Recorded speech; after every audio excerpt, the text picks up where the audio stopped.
Welcome to the Rebel Justice Podcast. This week is the second part of our discussion on climate anxiety.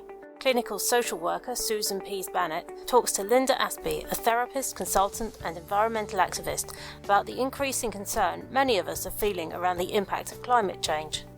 We pick up the conversation as Linda and Susan discuss the way we react to the issue of climate change and how to normalise those feelings of anxiety as a natural response to such an all-consuming threat. There's a couple things I really want to hang on to that you said that hit really hard. One is that this way that young people, and I found this going on with my kids and their friends, and they're like, I have an anxiety disorder. Well, I have an anxiety disorder. Well, I have an anxiety. And I looked at them and I'm like, if you guys aren't anxious right now, you're not paying attention. Like, I don't think being anxious means you have an anxiety disorder. I think it's all of our alarm systems going off and saying, we are in real trouble here. The birds, the bees, the animals, and the people, we're all in real trouble. Our trees are dying and burning up in Canada. We can just point to disaster after disaster, not to mention school shootings and all those kinds of things. So I think anxiety, it's a normal response to what's going on right now, but it's been so pathologized and it's so uncomfortable that people don't kind of know what to do with it. It's hard because a lot of the very strong activist organizations got taken down one way or another in the 60s and 70s, as you know, but having lived through that, and I lived through that. And so there's this kind of grassroots, but it's hard for people to know where to plug in to be effective. I think, though, starting with depathologizing yourself as part of the decolonization process, because isn't that what was done to the native people? Like go in, destroy their land, and then blame them for having problems like alcoholism, things like that's a normal response to like unbearable pain.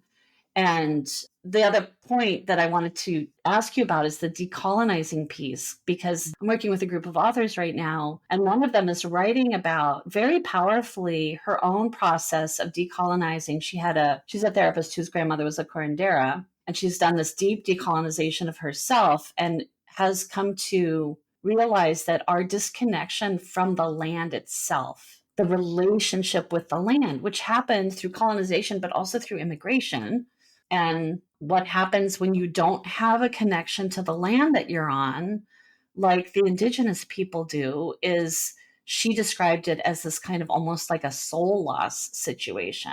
Do you want to talk about that at all in relationship to this problem? Absolutely. And I would add to that what I've been going through, and many people I work with, is this constant process of assimilation. You know, we don't just learn about something and that's it and we're done. I have to challenge myself all the time to say, hey, why did I think that? No, that doesn't feel right that I thought that. Just keep digging myself but being curious rather than, attacking myself. So I think there's this constant journey of learning and trying to be open to it, and to open myself to the very real risk that I'm going to get things wrong, and letting ourselves open up to the fact that I'm going to say this and I might get criticized. And I think that's an important part of it. I think you said it beautifully. We have to be aware and we have to be okay with being anxious, because it's our natural way of saying, hey, things aren't wrong. But because society has been turning away from pain and carrying on, that wonderful word disavowal, which means you know something's going on, but you'd rather you didn't, so you just pretend it's not. You live like you don't know, but you know you do, which is different from outright denial or negation, because negation is no, it's not happening, nah. And misinformation, which is often deliberate. If we don't tune into our pain, then we're not seeing the full picture, because we're closing off part of our heart, and our heart needs to hear these things. We need to feel these things. And as Joanna Macy would say, compassion is to suffer with. We have to feel able to look at that and do that. And we do that best with people. So tuning into our pain for the world and honouring it is what we actually do with the work that reconnects and the active hope model. Is we help people, the tools you mentioned, one of that is something called Spiral of the Work That Reconnects. And it's very much about reconnecting with what's important, what's valuable, reconnecting with those parts of ourselves and parts of others that we've dismissed or discarded or said, no, I don't want to look at that. And that starts with gratitude, coming from a place of gratitude. What do I have that I'm grateful for, to be alive for? Because that gives us stronger roots. So we do a lot of gratitude practices. And gratitude, of course, is a wonderful antidote to the society that tells us that we're not enough or we don't have enough. I can feel grateful for the smile of a baby as I pass them on the street. I can feel grateful for a beautiful little daisy, and someone can't take that away from me. And but then we can honour our pain for the world. And if we're turning away from our pain, we're not seeing the full picture. So I think it's very important that we spend time being with each other and being with ourselves during that pain, because that is only where the real truth lies. I agree. I really agree with that. Community is so very important. I also think that stepping into action is a great antidote for fear. Like, I'm a performer, I do improvisational comedy, and I'm most nervous right before I go on stage, right? But once I'm on stage and in the moment, the fear just goes away because you're just in the moment. So, what kinds of actions do you think people can take, like solid actions that will bring them more into the moment and give them a sense of empowerment? Because there's this great quote from the book and movie Cloud Atlas, and it said, "What is the ocean but a multitude of drops?" Right? So, right, we might each be a drop, but if enough drops are dropping, then we start to build. So, what are the actionable steps that people can take? Well, I think somebody the other day said, or I heard a quote from the other day, which I thought was great. It was, "Action is my hoping and coping mechanism." Hoping and coping. I love that. And what action does is give us that sense of agency back. I co-edited a book called Holding the Hope, Reviving Psychological and Spiritual Agency in the Face of Climate Change. And we talked to a number of practitioners about their views on hope. And some say, well, hope is it's meaningless. But there are many more who say hope is actually, when it's active, it's a choice. It's different from being optimistic. Optimistic is, oh yeah, they'll sort it out. Active hope is, okay, what's my role here? What can I do? I don't know if the outcome is going to be what I want, but I'm going to do it anyway because it's better. And so people sometimes have asked me in the past, and they say, what gets you out of bed? And I say, well, for me, there's no choice. I don't want to stay in bed. So if I get out, then if I'm going to get out of bed, then I have to do something. So that feeling of active hope, this choice moment, is one thing that people can do. First of all, I think, as you said earlier, first is to normalize their feelings of distress. I call it actually eco-distress. Anxiety pathologizes something. As you said, those young people say, I've got anxiety. This is distress. It's embodied. It's the air we breathe is distressed. Our lungs are distressed. Our food is distressed. Our soil is distressed. The rest of our beautiful nature systems, they're all distressed. They're in distress. So I think acknowledging that and staying with it and working with it is one thing. I think another thing that we can do is to join communities, join groups.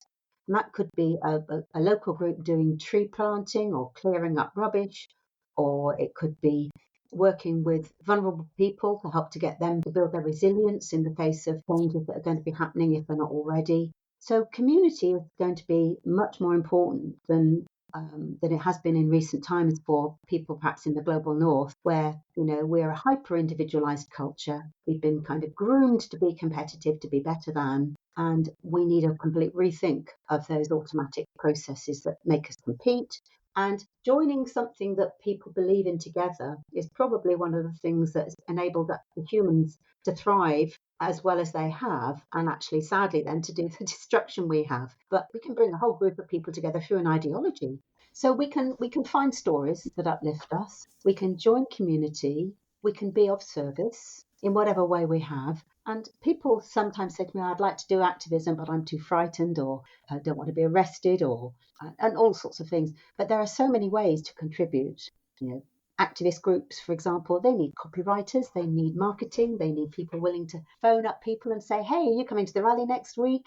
We've got groups called bell ringers. These are often older people at home, and they want to do something. We can learn about what's going on, but not get overwhelmed by it. And I think for younger people, particularly, who are on their devices a lot more perhaps than older generations, because they've grown up with them, and I think it's really important for them to manage their content, manage their media, not to get overwhelmed and not to get sucked into doom scrolling, which is then You find a bad story, you go further and further and further, and it becomes almost addictive. Right? I mean, if you're gonna doom scroll, we're all gonna do it at some point. But then hope scroll. Look for solutions, and I don't think we're gonna get them to change their habits. Maybe if we get a big solar flare and power goes out for a while, people might like sort of detox off of that. But I think right now there's also a really wonderful part about social media, which is that it connects us.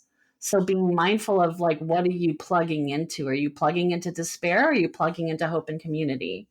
Right. And making those choices. What do you think about connecting with Indigenous, our brothers and sisters of Indigenous communities who already have a lot of this wisdom? I don't know what's going on, if anything, in the UK about that. I think there's quite a bit starting to happen here. Well, in the US, there's the Climate Psychology Alliance of North America. Oh. And they do a lot of really great work. We have one in the UK that covers Europe, and which is Climate Psychology Alliance. But Climate Psychology Alliance in North America is fantastic, as is Psychology for a Safe Climate in Australia. And they do a lot of work trying to learn from Indigenous people. And we clearly have to be very sensitive about how we engage, because it's very important, I think, for us to learn from, but not harvest from. A lot of the damage that has been done by privileged white people. So it feels rather galling, really, to be saying, we've done all this damage to you, and we've, spoilt your land, and we've kept you poor, we've kept you enslaved. Now, tell me how you coped with it. Let me learn some resilience lessons from you. Right. There are some places that are starting to offer those kinds of workshops, and those. There's a really wonderful trauma therapist in Canada, Shelley Spearchief, who's been giving a lot of workshops on trauma and connection, and also setting some, because there's like do we smudge or do we not smudge? And she said, smudging's the right of all land-based creatures. Not sure what that meant exactly. He said, go smudge. And, what I found is that if we go back to our own Indigenous roots, like I'm Irish, right? So I started studying with the Order of Bards, Ovates, and Druids, which is out of England and Ireland. And I found that, from the beginning of Druid time, they've been doing very many identical practices to what Native Americans do in North America. I did not know that. Medicine wheels, smudging, all those things are a part of Celtic people's birthright. And that order, what's beautiful about that order is anybody can study with them. And it's not considered appropriative. They want to reach. So I think there are these groups, and I know they're not the only one, that want to extend their hand to like, here's a way. And you and I both know as therapists that if you have an empathic relationship with somebody, you can't hurt them. So the more we develop that connection to nature, we won't want to hurt it, because it, like you with your connection with the butterflies, that was a heart connection that you had, and it hurt your heart so much to learn about their decline. So kind of like here in Portland, we have a outdoor school that every elementary school age child in public schools goes for a week into the wilderness here, which has been an amazing program. And those are things that could happen in other places as well. Yeah, definitely. That's certainly one of the things that young people and people can do, which is reconnect with nature. We have lost that connection. Our lives have become much more sterile. We've been, moving into cities and leaving nature outside. There are some, housing developments where there's just not a sign of green anywhere. So we've been doing that, and that's part of the work that reconnects. Not just the body of work that reconnects, but that's the work we need to do to reconnect with the rest of us. Because, what's to say? I mean, there's some wonderful philosophers out there wondering, what separates me from that tree? Because is it just my skin? If I rub the tree enough and bits of me leak onto the tree. Actually, an Irish comedy writer wrote about that many years ago, Flann O'Brien, who talked about a policeman riding his bicycle so much that he became the bicycle. I think to really retune in to that. And there's a growing number of forest schools in the UK, and we have forest bathing and stuff like that. We've got a bigger interest now in growing stuff, more people growing food together. That's another wonderful thing. We're going to have to become more localized. If we're going to get through this civilization is and will continue to collapse. But hopefully what will emerge from that are more localized relational groups, people growing food for themselves with others, cooking with others. We've forgotten what it's like to live with people, so we're going to need to come back to that. So that's one thing I encourage people to do, is to join community, get out in nature, find out a little bit about what's going on, but don't get consumed by it. And look out for your friends too. If your friends are doom scrolling, if you say to them, hey, you're watching too much, listening too much of this. And I think as well, really take care more of each other than we have been. That's one thing I want to say about the activist groups I work with. I work with activists who do some extraordinarily brave things that baffle people, often baffle the media.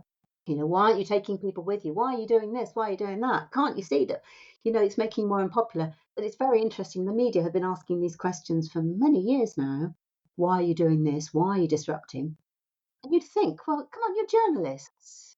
Why haven't you read the social science that people keep referring to? Yeah, and in politics as well, it's like, you don't have one psychologist on your staff? Like, really? Like, someone who can tell you what's what about, I promise you the opposition does. And that goes back to the thing that you were saying earlier about wisdom, right? Like, intelligence uninformed by wisdom is damaging. Mm-hmm. Intelligence informed by wisdom can save this whole world. So back to that wisdom. So we need to apply wisdom. We need to slow down in order to really think about what's going on, to think about what's the life we want to create together. And with the activists, because they are people like you and I who grew up in a society where you only did things if they were popular, where popularity is and social acceptance is really important. Well, can you imagine how it must feel to have people kick you or spit at you as you're, lying down in a road or slow marching or something, and the passers-by to use the most disgusting, awful language. And we also realise why the people are frustrated, why the public is frustrated. We wouldn't want to be doing these things, really. And a lot of the people I meet are grandparents, and they're doing this for their grandkids because they're showing solidarity. I often meet a grandparent and a grandchild at an event together. And what I've noticed about certainly most of the activist group I work with have this incredible love and care for each other and community. They kind of show us what life could be like, if we thought about each other more.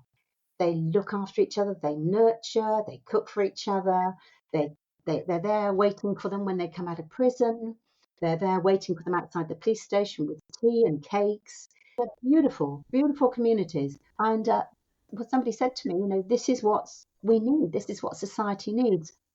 And somebody did a piece of research that was published in the newspaper recently about climate emotions and what emotions do people experience around climate and what gets them into activism. And they said a lot about anger. Well, actually, I don't see a lot of anger. What I see is love, fierce love to protect the world that they love, to protect the future for their children, etc. So, yeah, they can get angry with politicians, but anger is not the fuel. Fierce love is. Yeah, it's mama bear, right? It's different than power and control anger. Which leads me to sort of one of the last things I wanted to ask you about, which was about the role of women in all of this. And are you seeing that there's a balance of men and women or is it leaning one direction or the other? How do you kind of see gender dynamics in all of this? When I first got involved, I went to a big event in London before COVID, and Greta Thunberg was in London, and she was speaking at a place in Euston in North London. And I went into the hall, and I think I saw maybe out of, say, 500 people, I saw half a dozen men.